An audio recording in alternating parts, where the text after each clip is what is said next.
AI 열풍의 불편한 진실, 생산성은 왜 안 보일까? 세계 경제의 향방을 두고 경제학계의 두 거장이 배팅을 했습니다. AI 낙관론자인 에릭 브린율프슨 교수는 향후 10년간 미국의 연평균 노동 생산성이 1.8%를 넘을 것이라 주장했고, 기관론자인 로버트 고든 교수는 그럴 리 없다고 단언했죠. 인류의 운명을 건 기술혁명치고는 판돈이 꽤나 소박합니다. 단돈 400달러. 패자가 자선단체에 기부하기로 한 이 금액은 거시경제학자들이 그리는 거대한 미래와 현실 사이의 기묘한 대비를 보여줍니다. 폴 크루그먼의 말처럼 장기적으로 경제의 모든 것은 결국 생산성으로 귀결됩니다. AI가 정말 세상을 바꿀 혁명이라면 대중의 열광이 아니라 건조한 경제 지표로 증명되어야 합니다. 오늘은 OECD가 발표한 보고서를 통해 AI에 대한 경제학계의 시선과 그 이면에 숨겨진 현실의 간극을 차분히 짚어보겠습니다. 먼저 향후 10년간 AI가 연간 노동 생산성을 얼마나 끌어올릴지 예측한 OECD 보고서의 첫 번째 차트입니다. 세계 최고 석학들의 예측은 늘 그렇듯 완벽하게 엇갈립니다. MIT의 아세모글루 교수는 미국 경제 기준 0.1%포인트 상승에 그칠 것으로 봤습니다. 반면 맥킨지는 무려 3.4%포인트까지 생산성이 오를 거라 장담하죠. 동일한 기술을 두고 최소 0.1%에서 최대 3.4%까지 무려 34배의 차이가 납니다. 경제학의 예측이란 때로 정밀한 과학이라기보다 각자의 가설과 신념을 담아낸 훌륭한 문학에 가깝다는 사실을 이 수치가 다시 한번 증명해주고 있습니다. AI가 얼마나 많은 인간을 대체할지, 기업이 얼마나 빨리 이 기술을 수용할지에 대한 각 연구진의 낙관 혹은 비관이 이 거대한 격차를 만들어냅니다. 이 차트에서 눈여겨볼 부분은 배경을 가로지르는 옅은 회색띠입니다. 1990년대 중반 PC와 인터넷이 사무실에 보급되며 만들어낸 미국의 생산성 향상분, 즉 약 1.0%에서 1.5% 사이의 구간입니다. 맥킨지의 주장이 맞다면 AI는 인터넷 발명보다 경제의 2배 이상 강력한 파급력을 미치는 셈이고, 아세모글루의 시각에서는 과거 90년대 IT 붐의 발끝에도 미치지 못하는 기술이 됩니다. 국제기구 특유의 조심성을 갖춘 OECD는 늘 그렇듯 0.4%에서 0.9%라는 가장 안전하고 중간적인 위치에 머물러 있습니다. 적어도 아직까지는 AI가 과거의 인터넷 혁명을 확실히 넘어섰다고 장담하기엔 무리가 있다는 신중함이 엿보입니다. 그렇다면 OECD는 어떤 방식으로 이 숫자를 도출했을까요? 방식은 꽤 합리적입니다. 개별 작업자가 AI로 얻는 효율, 산업별로 AI가 개입할 수 있는 업무의 비중, 그리고 향후 10년간 기업들의 도입 속도. 이 세 가지 변수를 곱한 뒤 각 산업이 국가 GDP에서 차지하는 비중을 가중치로 둡니다.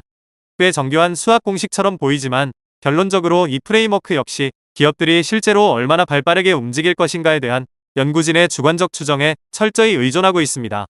이 계산법을 선진국 그룹인 G7에 적용해보면 꽤 흥미로운 결과가 나타납니다.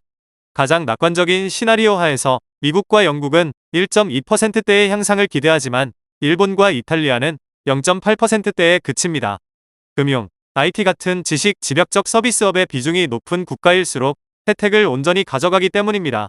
더 흥미로운 지점은 실제 도입률입니다. 가장 앞서간다는 미국과 캐나다조차 핵심 비즈니스에 AI를 통합한 비율은 고작 6% 수준입니다. 모두가 매일같이 AI 혁명을 이야기하고 증시가 요동치고 있지만 정작 산업 현장의 94%는 여전히 기존의 방식과 엑셀 스프레드시트에 머물러 있다는 뜻이죠. 시야를 전 세계로 넓히면 상황은 한층 더 건조해집니다. 고소득 국가와 저소득 국가의 격차입니다. 1인당 챗GPT 사용량을 보여주는 그래프를 보면 하위 중소득 및 저소득 국가의 그래프는 바닥에 평행하게 붙어 거의 0에 수렴합니다. 시간이 지나도 이 선은 좀처럼 위로 꺾여 올라가지 않습니다. 이유는 단순합니다. AI 생산성 향상은 인지적 노동에서 발생하지만 저소득 국가는 농업과 육체노동 중심의 구조를 띠고 있습니다. 더 근본적으로는 인구의 절반 가까이가 아직 안정적인 전기조차 공급받지 못합니다. 월 20달러의 구독료는 이들 평균 소득의 25%에 달하죠. 전력망도, 초고속 통신망도 없는 곳에 AI를 논하며 경제 성장을 기대하는 것은 사막 한가운데 최신형 세탁기를 덩그러니 놓아두고 삶의 질이 개선되기를 바라는 것과 크게 다르지 않습니다. 그럼에도 보고서는 정책 입안자들을 위해 일말의 희망을 언급합니다. 저소득 국가 노동력의 70% 이상이 40세 미만의 젊은 층이라는 점, 그리고 인도처럼 서비스 수출을 통해 예외적으로 AI 활용도를 높이는 국가들이 있다는 사실입니다. 청년층의 유연성이 기술 수용을 앞당길 거란 기대입니다. 물론 그 훌륭한 인적 자원이 어떻게 열악한 기초 인프라의 한계를 마법처럼 극복할 수 있을지에 대해서는 뚜렷한 해답을 내놓지 않습니다. 다시 선진국의 거시경제로 돌아와 보죠. AI가 생산성을 크게 높인다면 우리는 무조건 부유해질까요? 경제학은 여기서 보몰의 비용병이라는 꽤 현실적인 개념을 꺼내듭니다. AI의 도입으로 코딩이나 법률 자문 속도가 10배 빨라지고 저렴해졌다고 가정해봅시다. 하지만 우리는 어제보다 10배 많은 법률 상담을 필요로 하지는 않습니다. 오히려 수요가 비탄력적인 필수 대면 서비스, 예컨대 보육, 의료, 간병 같은 분야에 상대적 가격이 경제 내에서 치솟게 됩니다. 결과적으로 혁신이 일어나는 부문의 비중은 줄어들고 생산성 향상이 더딘 부문이 경제를 짓누르면서 장기적인 총생산성 성장을 상쇄하는 현상입니다. AI가 세상의 모든 문제를 해결해 줄 것이란 기술 만능주의에 대한 아주 건조하고 논리적인 반론이죠. 이 모든 회의적인 시각에도 불구하고 희망을 버리기에 이릅니다. 생산성 J커브가 존재하기 때문입니다. 새로운 패러다임의 기술은 항상 막대한 초기 비용과 시행착오를 요구합니다.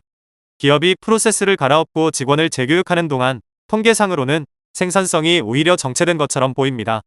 컴퓨터가 처음 도입되었을 때가 그랬습니다. 2000년대 중반 이후 미국의 생산성 증가율은 1.5%의 늪에 빠져 있었습니다. 스마트폰 시대가 열렸음에도 지표는 좀처럼 반응하지 않았죠. 하지만 최근 노동부의 분기별 지표들은 이 수치가 2%에서 3%대로 뛰어오르는 모습을 보여줍니다. 거대한 인프라 투자의 시기를 지나 마침내 J커브의 꼬리가 위로 꺾일지도 모른다는 조심스러운 신호입니다. AI는 경제를 구원할 마법의 지팡이가 아닙니다. 핵심 업무를 재편하는 기업만이 과실을 얻을 것이고 전력망과 인프라를 갖추지 못한 국가들은 그 과실에서 철저히 소외될 것입니다. 보몰의 비용병이라는 거시경제의 저항 역시 여전히 유효합니다. 2029년 400달러를 건 두 학자의 내기가 끝나는 날. 기존 경제 구조의 둔탁한 관성이 이길지 새로운 기술 혁신의 힘이 이길지는 아직 모릅니다. 다만 한 가지 확실한 것은 이 400달러짜리 베팅의 결과가 두 거장의 삶에 미칠 실질적인 타격감은 영에 수렴할 것이란 사실입니다. 어쩌면 거시경제를 논하는 우리의 태도도 그와 같아야 할지 모르겠습니다. 과도한 공포나 근거 없는 낙관 대신 차가운 지표를 읽어내는 시선 말입니다. 오늘 준비한 내용은 여기까지입니다. 시청해주셔서 감사합니다.